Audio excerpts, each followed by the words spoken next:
What's up guys, my name is Darren Jackson, welcome back to the channel, and we obviously all know that Metamaterials, or formerly known as Torchlight, has had a lot of hype with its stock over the past couple of months. And with a lot of hype probably comes even more questions. I've gone to other YouTube channels of YouTubers whose videos I watch pretty often, and about the same subject, there's a lot of people asking some pretty similar questions. So the goal with this video, and hopefully by the end of the video, I can take some of the more important questions in my personal opinion and do my best to answer them for you guys. So hopefully you guys can at least take away one thing new and be a little bit more confident about what's going on. So let's not waste any time. Let's get started. So one of the more exciting news that came with the news of this reverse merger between Torchlight and Metamaterials is the idea of getting this Series A preferred stock dividend. With that came a decent amount of questions. The first question that I've actually seen a couple of times is, what is a preferred stock? A preferred stock is basically a type of stock that has more financial claims than a common stock. Now, a common stock is pretty much what it sounds like. It's the most common stock that you probably have on your list of Robinhood stocks at this point. Apple right now, common stock. Tesla, common stock. Any type of stock that gives you any voting rights and potential for dividend will be a common stock. So an example of that is, let's say that there's a company that is going under, they don't work out anymore, and what they have to end up doing is sending back all the money that investors have put towards them, hoping that it will cause profit for the company, even though it hasn't. The first group of investors that will receive money are bondholders, so people that put bonds towards a company expecting interest over a period of time. After them are preferred shareholders, and after them are common shareholders. On top of that, if you're a preferred shareholder, you're going to get twice as many voting rights as common shareholders. And more importantly, in this situation, you're typically going to get twice as many dividends as a common shareholder does. So it kind of makes sense that Torchlight is giving out dividends in the form of preferred stocks, because preferred stocks are already built to handle a pretty substantial amount of dividends, which makes sense because this is going to be a one-time payout. So hopefully that answers the first question. Speaking of payout, and I'm pretty confident this is one of the top 2 most common questions that I've been asked, and pretty much any YouTuber that's talking about Metamaterials or Torchlight has been asked, and that is, how much will this dividend be? Now, speaking on behalf of myself as a YouTuber, the goal of mine is to be completely honest with you guys, whether it's the information I provide or it's the information that I don't know. So if I don't know something, I'm going to tell you that I don't know. And hopefully that also encourages people to leave comments below letting me know, hey, this is the actual answer, not only with that, but with evidence, because we're all gonna learn at the end of the day. So with all that being said, to answer that question, I don't know. Honestly, no one should know. The reason why is pretty simple. So upon merger between Torchlight and Metamaterials, one of the things Torchlight had to do was to agree to sell all of their assets by the end of this year. Keep in mind, by the end of this year. Those assets will include the equipment that they use on their projects and the land that they were doing their projects on. More specifically, the price of oil per barrel, because we're all assuming and hoping that what's under that land is oil. So if the price of oil per barrel is high, then the demand for those areas and those projects are going to be a lot higher. But again, Torchlight has until the end of this year to sell those assets. So at this point, we have no idea what the dividend amount will be, because the dividend amount is based on the price of the assets. What we do have are some ideas. So I made a video about a month or so ago, and I highlighted a company called Oasis Petroleum. Now, Oasis Petroleum is pretty similar to Torchlight in regards to what they do, and they actually had a project on the Delaware sub-basin, which is within the Permian Basin. Now, that's significant for a couple of reasons. For starters, they were able to agree to sell that project for about $481 million, including 3 installment payments of $25 million, as long as the price of oil per barrel keeps up at around $60 per barrel, which hopefully, according to what I'm about to put over here, is right now the same amount or a little bit higher. Otherwise, I'm embarrassing myself at this moment, but you know, it is what it is. Now, the other reason why that's really important is because the Delaware Basin is not even the most valuable basin or sub-basin within the Permian.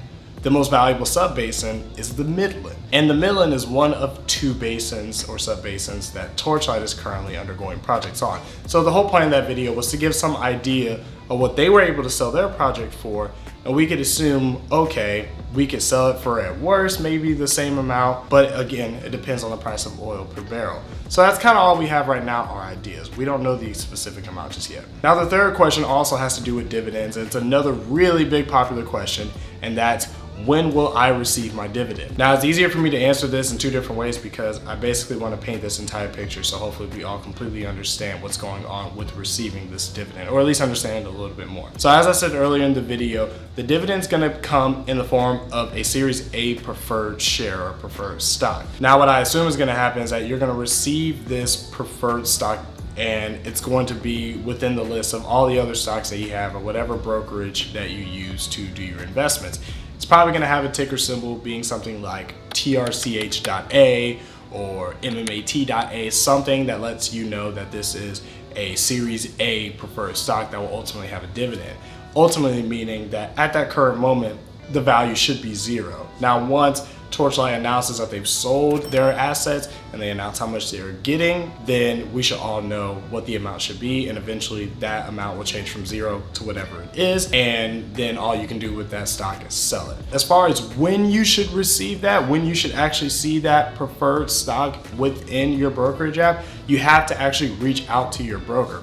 So what I believe what's happening is that they're basically just waiting on Torchlight to release those funds. Now with Robinhood, for example, I don't know if it's gonna go through transaction process just like any others through Citadel before it gets to you. But what's basically happening is that all brokers are waiting for Torchlight to release those shares to all of us so they can release them to us as investors. Hopefully it doesn't take too long, but we'll just have to see. So again, the dividend was one of the three biggest things that's going on with Torchlight and Metamaterials. It's really crazy that it doesn't seem like a lot of people are interested in just Metamaterials and what they have in the future. I know there's a decent amount of people, but I wish a lot more people did. The other big news that has a lot of people really interested in investing into this company is the idea of it being short sold. I made a video about this before, I think last week, about short selling and how it could possibly impact this stock. But to briefly go over it again, shorting a company is basically borrowing shares from your broker and then selling them immediately. You anticipate the price goes down, you rebuy back in for a cheaper price and give those shares back to your broker and you profit the rest. Now again, that video goes into more details on how that could benefit us as investors. The point is there's another term that I actually didn't know too much about and I looked into, and a lot of people are really concerned about it,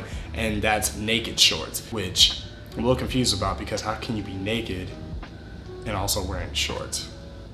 Dumb joke, I know. So I just went over that quick example of how you would normally short a stock by borrowing those shares from your broker. So basically what you'd be doing is skipping the borrowed shares from your broker and you're just selling shares that aren't verified that they actually exist. They just kind of happen out of thin air. And that's caused by certain errors that I honestly don't fully understand. So if you do and you would like to elaborate more on that, definitely leave a comment below. But people are really concerned about that because they don't know if investors of naked shorts are forced to actually sell their contract once the ticker symbol changes or whenever the actual merger finally completes itself. We're not really sure about that. And there's a lot of people that are also optimistic about the same reason because we see the percentage on websites like Fintel of how much of Torchlight or now Metamaterials shares are shorted, and we have some idea or some belief that there are even more out there responsible, and they come in the form of naked shorts, which again means they don't have to be verified, which is also why that percentage isn't what its true percentage could be, which could be a little bit higher. So again, if you have more information on that or you have more confident explanations on this whole situation with naked shorts and this particular company, then again, definitely leave a comment below. Now, the final topic that I feel like is really fun to talk about, I made a couple of videos about it before, is the whole idea if Tesla is happening to be working with Metamaterials. Now, we've talked about some of the outstanding evidences that we've got, like how SpaceX's logo and Metamaterials' logo look exactly the same, which I really think is funny. I'm not trying to make fun of anybody that's using that as evidence because honestly, they do look fairly similar, and it's very possible on how interesting Elon Musk is. Him and the CEO of Metamaterials kind of have something going on and we have no idea about it. As funny as this all is, there actually is some evidence that it could potentially happen. So to answer that question, I don't know, but there's a lot of evidence that it could be possible. For example, it would make sense that they would eventually have conversation, being the CEO of Metamaterials and the CEO of Tesla, because they both share a similar address within Nova Scotia. And on the surface, again, it doesn't really mean much of anything because they're both going through a Nova Corp, which is a company that deals with finances for technology-based companies. So they both could have just went through that company, or they both did go through that company and just ended up ironically with the same address. But that could spark a lot of conversation. Also, the industry that Tesla is in and the industry that Metamaterials ends makes a lot of sense. Metamaterials uses a lot of their applications on heads-up displays and anything automobile related, and they could also be of some assistance with batteries. And we've talked about the relationship that Tesla has with Jeff Don and the Dalhousie University, which is in Halifax, Nova Scotia. So there's potential relationships that could be undergoing with Jeff Don and Tesla, who just renewed their contract for another 5 or 6 years, and Jeff Don and Metamaterials and Tesla. But there is no definite answer or if they're actually working together. All we have is the evidence to say if it's likely or unlikely. And a lot of people are basing their investing strategy into this company on the fact that if it is likely or unlikely. But overall, those have been some of the more popular and some of the more important questions, in my opinion, in regards to this merger and everything that goes along with it. So again, if there's anything that you feel like I haven't talked about that's really important, leave a comment below if you have an additional question or if you have an answer along with that question. I do appreciate the conversation with you guys. And hopefully you guys watch some of these other videos that help you guys on your investing journey as I have in mine. I appreciate you guys watching, and until next time, take care.